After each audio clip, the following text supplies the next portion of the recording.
Hi అండి. నమస్తే. Welcome back to my channel తెలుగమ్మాయి ముంబైలో సుధా. నా ఛానల్ మీరు ఫస్ట్ టైం చూస్తున్నట్లయితే please subscribe my channel, like and comment. మీ ఇంట్లో చిన్నపిల్లలు ఉన్నారా? అయితే ఈ వీడియోని మిస్ అవ్వకండి. ఎందుకు అంటారా? వాళ్ళ కోసం నేను ఉక్కిరిని తయారు చేశాను. ఉక్కిరి అనొచ్చు లేదా ఉగ్గు అనొచ్చు.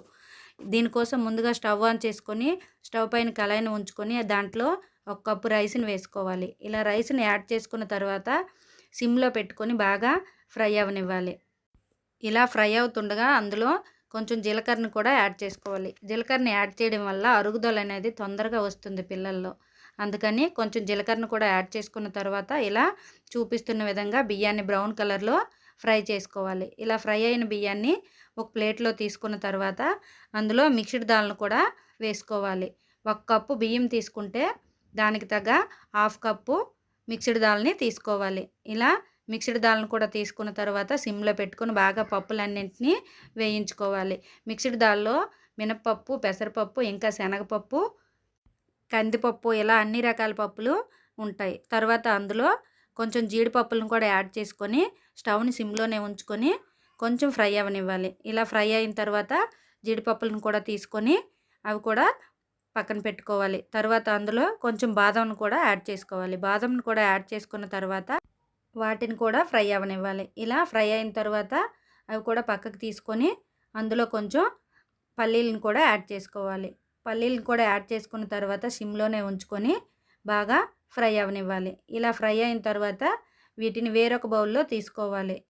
ఇలా తీసుకున్నాక పల్లీలు చల్లగయ్యాక వాటిపైన ఉన్న పొట్టునంతటిని తీసుకోవాలి. ఇలా పైనున్న పొట్టును కూడా తీసుకున్న తర్వాత ఈ పప్పులన్నింటినీ ఒక మిక్సీ గిన్నెలో యాడ్ చేసుకోవాలి. తర్వాత పొట్టు తీసుకున్న పల్లీలను కూడా వేసుకొని వీటన్నింటినీ కలుపుకొని మెత్తని పౌడర్లా తయారు చేసుకోవాలి. ఇలా చూపిస్తున్న విధంగా మెత్తని పౌడర్లా తయారు చేసుకున్న తర్వాత వాటన్నింటికి బాగా కలుపుకొని మిక్సీ పట్టుకున్నాక ఒక ప్లేట్లో వేసుకోవడం వలన మనం ముందుగా మిక్సీ పట్టుకునేటప్పుడు కొంచెం ఏమైనా వేడి అనిపిస్తే ఈ ప్లేట్లో వేసిన తర్వాత చల్లగా అవుతుంది. ఇలా చల్లగా అయ్యాక ఒక ఎయిర్ టైట్ కంటైనర్లో నిల్వ ఉంచుకుంటే 1 మంత్ పాటు నిల్వ ఉంటుంది. దీని తయారీ ప్రాసెస్ కూడా చూద్దాం.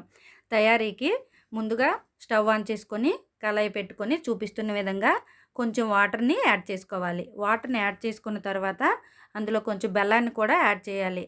లేదు బెల్లం నచ్చకపోతే దాని ప్లేస్లో కొంచెం సాల్ట్నైనా యాడ్ చేసుకోవచ్చు. ఇలా చూపిస్తున్న విధంగా కొంచెం పౌడర్ని తీసుకొని ఉండలు లేకుండా కొంచెం జారుడుగా మిక్స్ చేసుకోవాలి వాటర్తో.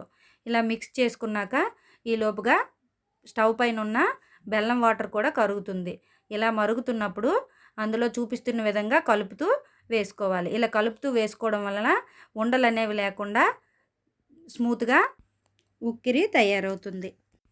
నేను కొంచెంగానే ఉక్కిరిని తయారు చేస్తున్నాను. ఎందుకంటే మా బాబుకి ఇప్పుడు 10 మంత్స్ కాబట్టి నేను కొంచెం ఉక్కిరే ఇస్తున్నాను. మీరు మీ పిల్లలు తినేదాన్ని బట్టి కొంచెం ఎక్కువగానైనా లేదా కొంచెం తక్కువగానైనా వాళ్ళు తినేదాన్ని బట్టి మీరు తయారు చేసుకోవచ్చు.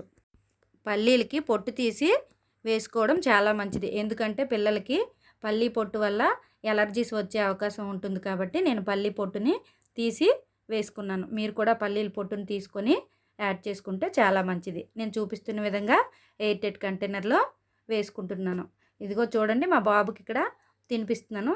ఎంత చక్కగా తింటున్నాడో ఒకసారి మీరు కూడా చూసియండి friends. Thank you for watching. Please subscribe my channel, like and comment. మనం చాలా వరకు బయట నుంచి సిర్లెక్లని, చాలా రైస్ సిర్లెక్ అని లేదా ఫ్రూట్ సిర్లెక్ అని చాలా కొనుక్కుంటాం కదా. ఈసారి అలా కాకుండా నేను చెప్పిన స్టైల్లో ఒకసారి చేసి చూడండి. మీ పిల్లలకి చాలా నచ్చుతుంది. అందరి పిల్లలకి కూడా బెల్లంతో నచ్చకపోవచ్చు. ఒకరోజు సాల్ట్ వేసి కూడా పెట్టండి. ఏది నచ్చితే అది అలవాటు చేయండి ఫ్రెండ్స్. చాలా మంచిది. మన ఇంట్లో తయారు చేసుకుంటున్నాం కాబట్టి మన చేతులతో మనం తయారు చేసి మనకు పిల్లలు పెట్టడం చాలా మంచిది. ఒక్కసారి నా స్టైల్లో మీ పిల్లలకి చేసి పెట్టండి. వాళ్ళకి చాలా ఇష్టంగా తింటారు, నచ్చుతుంది కూడా. మా బాబుని చూడండి ఎంత ఎంజాయ్ చేస్తూ తింటున్నాడో.